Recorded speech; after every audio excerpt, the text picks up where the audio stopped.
আসসালামু আলাইকুম। একটি গ্রুপের মাধ্যমে মাত্র 1500 টাকায় সিলেটের রাতারগুল, সাদা পাথর ও হযরত শাহজালাল মাজারের ভ্রমণ অভিজ্ঞতার কথা তুলে ধরব আপনাদের মাঝে। শারীরিক ক্লান্তি দূর করতে যেমন ঘুমের প্রয়োজন, মানসিক প্রশান্তির জন্য তেমন ট্যুর বা ভ্রমণের প্রয়োজন। তাই সে মানসিক প্রশান্তির খোঁজে আমি বেরিয়ে পড়লাম একদল ভ্রমণ পিপাসুদের সাথে। আমি এখন আছি বাসে যে যার যার মতো আড্ডা দিচ্ছে, গান গাইছে, কেউ বা নাচছে, কেউ ঘুমাচ্ছে। ঘুরতে যাওয়ার আগে সবার মনে একটা আনন্দ ভাব থাকে, এটা তারই বহিঃপ্রকাশ। আমরা এখন আছি পানসি রেস্টুরেন্টে এবং এখানে ভোরবেলা থেকেই অনেক ভিড়, যা অবিশ্বাস্য। এদের অধিকাংশই ট্যুরিস্ট। এই পানসি রেস্টুরেন্টটি কদমতলী বাস স্ট্যান্ডের পাশেই অবস্থিত। সকালের নাস্তার পর আমরা ছুটে চলেছি রাতারগুলের উদ্দেশ্যে। রাতারগুল যাওয়ার পথে আমরা চা বাগান দেখতে নেমে পড়লাম। সিলেট বিখ্যাত চা বাগানের জন্য।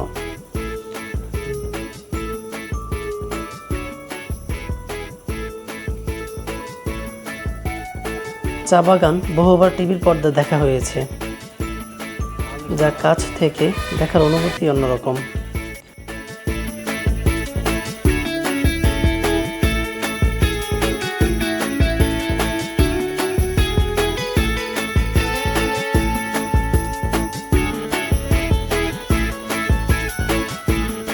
সিলেটের আম্বরখানা সাহেববাজার হয়ে আমরা চলে এসেছি রাতারগুলের চৌরাঙ্গি ঘাটে।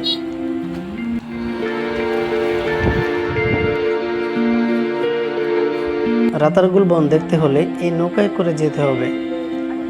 5 থেকে 6 জনের একটি দল নিতে এই নৌকা প্রতি দিতে হবে 700 টাকা করে। এই কি অবস্থা রুমন? কই তুমি, ভালো আছো? মামা কিছু বলেন। একটা গান ভিতরে যাইলে বলবো। আচ্ছা ঠিক আছে কাকা ভিতরের লোক। কাকা এখন তো নৌকা নাই, কেমন চলতেছে? ভালো চলতেছে। ধানের শীষ ঠিক আছে? ঠিক আছে। নৌকা ডুবাই দেন নাকি? না নৌকা ডুবাই সামনে আছে না?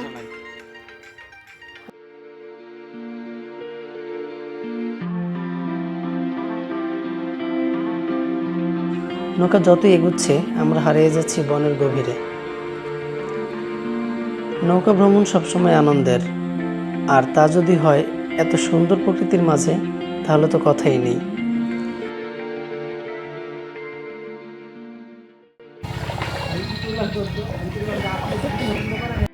পৃথিবীতে মিঠা পানির যে 22টি জলাবন আছে, রাতারগুল জলাবন তাদের মধ্যে অন্যতম। এই জলাভূমির আয়তন 3325 একর এবং এটি সিলেটের গোয়াইনঘাটে অবস্থিত। একদম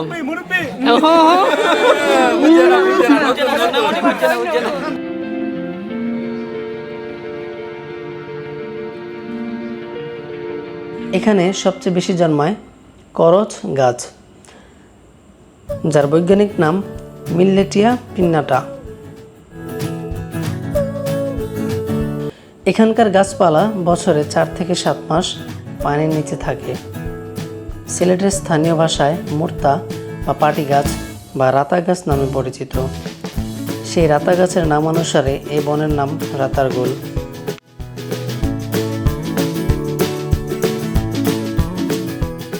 রাতারগুল ছাড়াও আরও কিছু জলাবনের সন্ধান পাওয়া গেছে, যেমন মায়াবন, বজির বন এবং রাতারগুলের আয়তনে যা প্রায় দ্বিগুণ, এবং তা হবিগঞ্জ বানিয়াচংয়ের প্রাচীন লক্ষ্মী বাওর।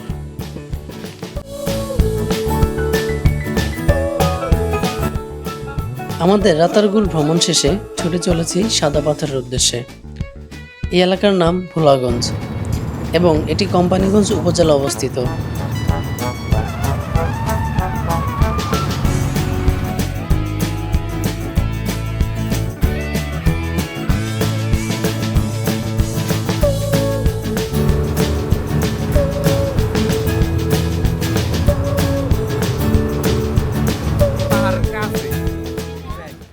সবুজ পাহাড়, মেঘের হাতছানি আর বর্ষার পাহাড়ি ঢলের সাথে নেমে আসা সাদা পাথর ধলাই নদীর বুকে মিলেমিশে ভোলাগঞ্জের সৌন্দর্য বাড়িয়েছে বহুগুণ। দূর থেকে প্রথম দর্শনে মনে হয়েছিল এটা পৃথিবীর স্বর্গ। আল্লাহ তাআলার কি অপরূপ সৃষ্টি।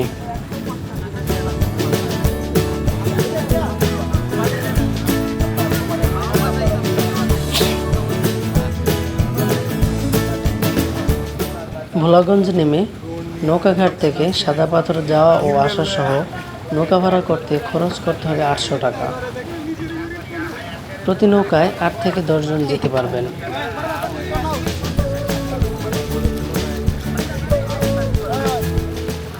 সাদা পাথর নেমে যতক্ষণ ইচ্ছে সময় কাটাতে পারবেন। এক্ষেত্রে মাঝির সাথে কথা বলে মাঝির ফোন নাম্বারও নিয়ে নেবেন।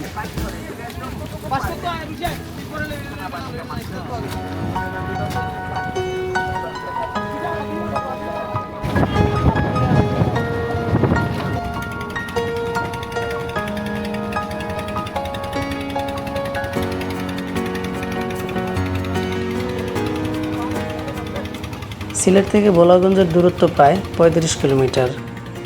দেশের যেখান থেকে ভোলাগঞ্জে যেতে চান আপনাকে প্রথমে সিলেট শহরে আসতে হবে।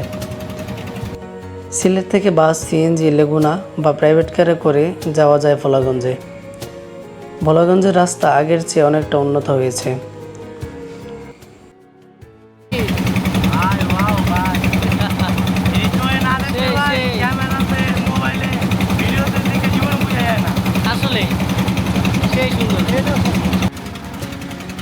সাদা পাথরের মূল আকর্ষণ নৌকা করে এপার হতে ওপারে যাওয়ার মুহূর্ত। এখন পর্যন্ত আমার দেখা সবচেয়ে দৃষ্টিনন্দন স্থান সাদা পাথর।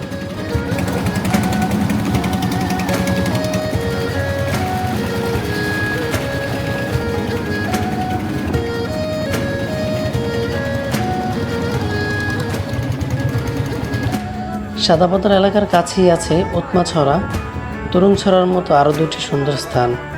বর্ষাকালে এই 2 স্থানে না যাওয়াই ভালো। একটু বেশি গরম, তারপরও এত সুন্দর দৃশ্য দেখে এই গরম আর অনুভব হচ্ছে না। জোস। সাদা পাথরে যাওয়ার সবচেয়ে উত্তম সময় জুন থেকে সেপ্টেম্বর পর্যন্ত। চিনাই তো যাইতেছেন আপনারে, কেমন লাগতেছে? ঝাঁকানাকা অনেক কষ্টের পর আইসো। অনেকদিন পরে এলাম, জীবনের প্রথম। অনেকদিন পরে জীবনের প্রথম আইসোস, কি একটা কথা।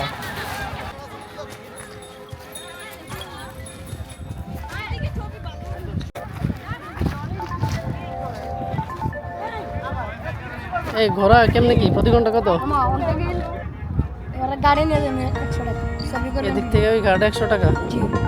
সাদা পাথরের কিছু অ্যাক্টিভিটিসের মধ্যে অন্যতম হচ্ছে ঘোড়ায় চড়া এবং এই পাথরের উপর বয়ে চলা শীতল পানিতে গোসল করা।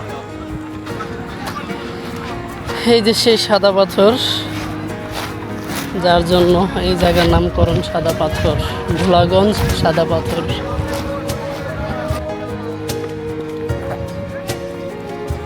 ভোলাগঞ্জ সীমান্তে একটি ল্যান্ড কাস্টম স্টেশন রয়েছে। এই স্টেশন দিয়ে প্রধানত চুনাপাথর আমদানি করা হয়। প্রতিদিন শত শত ট্রাক চুনাপাথর নিয়ে বাংলাদেশে প্রবেশ করে।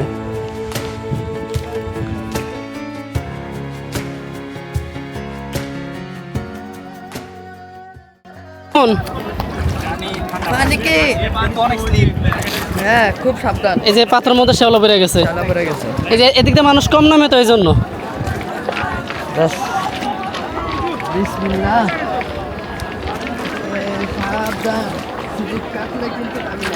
বেশি পিছলা না। এই ভ্রমণে এসে আমি 3 জন বন্ধু পেয়েছি, যাদের সাথে এর আগে আমার কখনোই দেখা হয়নি, যাদের সাথে আমার রয়ে গিয়েছে কিছু সুন্দর স্মৃতি।